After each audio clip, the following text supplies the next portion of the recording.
ট্রাভিসেট ও Steve স্মিথের জোড়া সেঞ্চুরিতে অ্যাশেজের শেষ টেস্টেও আধিপত্য ধরে রেখেছে অস্ট্রেলিয়া। হেডের ১৬৩ রানের বিধ্বংসী ইনিংস তাকে এনে দিয়েছে সিরিজের তৃতীয় সেঞ্চুরি। আর স্মিথের অপরাজিত ১২৯ রানের সেঞ্চুরি গড়েছে নতুন এক রেকর্ড। সঙ্গে অ্যাশেজকে রূপ দিয়েছে একক আধিপত্যে। অ্যাশেজে ১৩টি সেঞ্চুরি করে ব্যাটারদের মধ্যে দ্বিতীয় স্থানে আছেন স্মিথ। তার উপরে ১৯টি সেঞ্চুরি নিয়ে আছেন ডন ব্র্যাডম্যান। অ্যাশেজে ২০১৫ সালের পর আর জয় পায়নি ইংল্যান্ড। চলতি আসরে হোয়াইট ওয়াশের লজ্জা এড়ানোই ছিল ইংল্যান্ডের বড় পাওয়া। কেন এমন হচ্ছে ইংলিশদের? একের পর এক বিতর্ক আর বাজে পারফরমেন্স যেন ছাড়ছেই না বেন স্টোকস বাহিনীকে।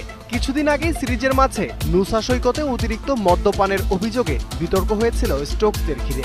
এরপর ঘটনার তদন্তের কথাও জানিয়েছিল ইংল্যান্ড ক্রিকেট বোর্ড।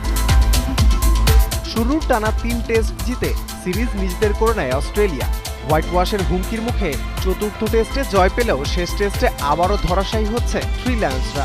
ইংল্যান্ডের ৩৮৪ রানের জবাবে তৃতীয় দিন শেষে অস্ট্রেলিয়ার সংগ্রহ ৭ উইকেটে ৫১৮ রান। আর ম্যাচের ফলাফলের উত্তরটা ৩৩৪ রানের লিড নিয়ে সিরিজ ৪-১ ব্যবধানে জয়ের দোরগোড়ায় অস্ট্রেলিয়া।